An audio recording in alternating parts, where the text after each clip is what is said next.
guys wait. Got him win. Got him win. Defense bend, don't break in the second half. Wouldn't let him in the end zone.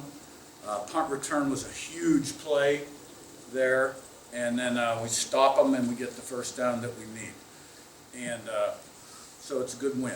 Not many style points there. Not going to be many people banging the drum saying Indiana ought to be rated higher than the BCS and all that good stuff. But, you know, the Indiana Hoosiers are 10-0 and have a week off. And so does Coach Cignetti's got a day off tomorrow. So I thought we had a chance to distance ourselves in the first half. And we really just didn't take full advantage of our opportunities in the red area. You know, we had a offensive PI call and a couple other things happened, some close calls. I thought one time they fumbled. Great stand by the defense on 2. And it looked like we're getting ready to fall in. I thought their quarterback grabbed our guy. But, you know, we still had a multiple score lead at halftime. But we come out first play, second half, pulled the interception. The defense held them. And, you know, for a while there, we had a hard time gaining 3 yards on offense. A lot of sacks. We weren't getting anything done. But defense would bend and not break. And then we found a way to get it done. So it tells you a lot about the resiliency of this team, its competitive character. At the end of the day, they all count as one. Whether it's 72-6 or 3-2, they count as one. And you know what? We're going to take the win over the Michigan Wolverines, and the Indiana Hoosiers will enjoy being undefeated for 24 hours. Zach, on your right, then it is. Curt, you talked about that punt return. Obviously, Keyshawn's not your starting punt returner. You had some injuries today. You had to change some things in and out. Maybe it's not the way you've been winning games in the past. Is that the kind of moment that maybe captures a team that just sort of finds a way to make winning plays even when it's getting pushed a little bit differently? Absolutely, no doubt about it. There's a veteran guy, you know, he'd catch 35, 40 a year at Wake Forest. He's made plays for us. Him and Price alternate. Made a nice catch early in the game on our sideline. And, you know, Price got knocked out of the game. And that was a hard punt, really, to judge and catch because the nose was spiraling down and to the left. It was dying. And he was full throttle, man. He, you know, to catch that punt, and he made it happen. It was a tremendous effort and really was very uplifting for everybody in the stadium. You know what I mean? About the first great thing that had happened offensively, counting the punt returns and offensive play, and gave us a real shot. He's on your left from Matt. Yeah, I mean, Nabs had a talented defensive front. What was different in the second half that allowed them to kind of generate some more pressure, kind of put you guys on the Well, the interception was a bad way to start, and then we had some protection issues. And then we had some opportunities, the plays we normally make, you know, maybe a one-on-one go ball or back shoulder throw, or, you know, we faked the bubble and got Surratt down the sideline, just can't quite connect. We had a number of those. And then the sacks, and we couldn't get anything going in the run game, so. And we had, you know, it just wasn't happening. Did you sense any nervousness there then from the offense with some of those kind of being off a little, or what would you sense kind of maybe on the side? No, I thought we did a really good job. I mean, you know, the offense is used to clicking, scoring a lot of points. I thought everybody had good resolve. You know, we stepped up in the team as a team and found a different way to win. Matt in front and Seth. Coach, I don't know if you guys got any sacks, but the defensive line seemed like they had him off his mark the entire game, and they could not run the ball very well. Just your thoughts on how they played? No, yeah, I thought the defense played a great game. Held them to 69 yards rushing, 137 yards passing, so 206 total yards, and kept them out of the end zone quite a few times when they were deep in the red area, inside the 10, down tight. And, yeah, that guy was on the run quite a bit. So, great effort. Flew around, swung the ball. Seth, on your left and Todd. Coach, we saw you in your on-field interview after the game, show a little emotion. You know, mentioned those, you know, the lack of style points from this game, but you know, for Indiana football to beat Michigan and get double-digit wins like this, just how big is this moment for your program? Okay, here's how I'm going to honestly answer that question. I'm glad we won. I don't like the way we play.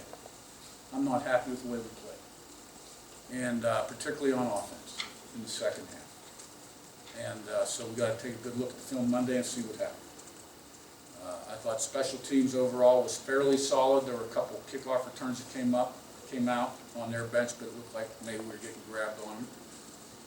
And I thought our defense did a number of good things, but they were on the field too long. But it's a win, right? And none of us are going to give it back, right? So, while I'm glad we won, and that, keeping this going, I am not happy with the way you play. Todd, on your left and Adam. Kurt, your defense does seem to have a certain refusal to accept errors. Other than the first series, they didn't allow a drive away 40 yards in the entire game. Can you just speak to how they kind of embody the undefeated spirit of this team? Yeah, a great competitive character. A lot of guys have played really good football in their career. My teams have always played really good defense. Bryant Haynes does a great job. And you got guys like Kamara and Carpenter and C.J. West and Linnell Carr, and Fisher, and Walker, and Pond, and now Farrell, Terry, and on and on. Jameer Johnson. And you got guys coming in the rotation. They got a lot of pride about the way we play. And, our defensive coaches do a great job of coaching them up and getting them ready. And but, we're going to put that tape on. There's going to be a lot of things that Coach Haynes and his staff are not going to like on that tape also. But, they definitely had,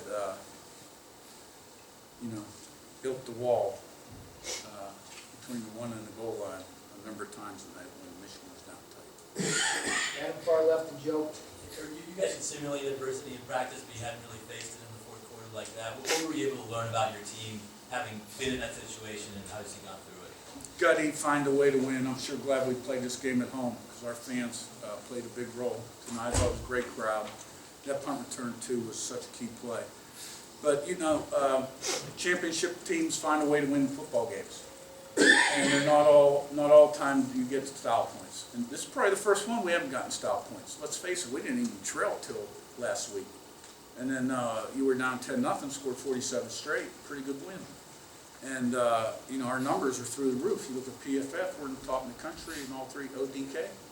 But we obviously had our struggles, but we found a way to get it done. And this is a team. This is a team. And everybody thinks everybody's goal is the same. And, I can't say enough about these guys. I don't throw many bouquets out there. We all know that. But these guys have accomplished quite a bit. So I can reflect on that for tonight. And then we'll get back to work on Monday. And have a good off week. Sam, we up top to Zach B.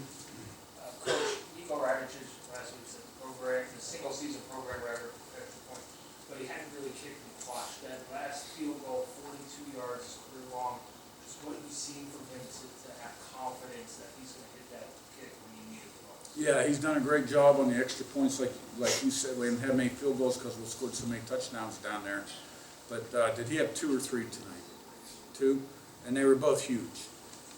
And so he's been kicking well in practice. And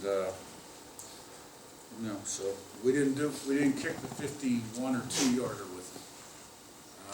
Thought about it. But the offense thought they had a play that could work, and they had a chance. We just didn't make it happen.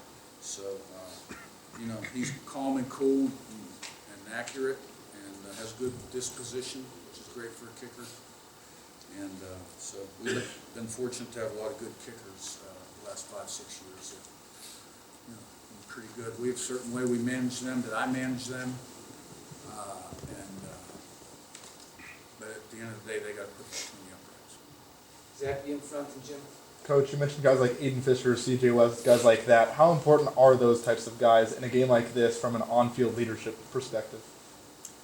Well, you got to have good leadership on your football team to have a successful season.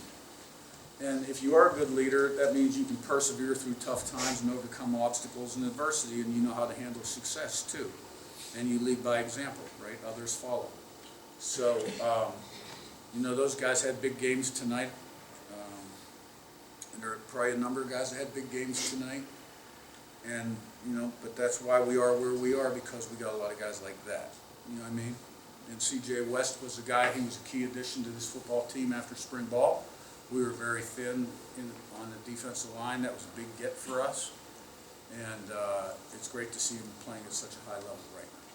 Jim in front, last one. Curt, I know it's better for the ticker to win 47-13 or whatever the case may be, but with the 2 weeks off coming up and yet another gigantic challenge, having a game with this kind of adversity in those 2 weeks, is this something that you think will help the team focus even more so going forward? Well, yeah, I think this team understands that no matter, you know, we can find a way to get it done. But I think if you polled them, they would all prefer to execute at a much higher level and score more points. All right, thanks, guys. Thanks.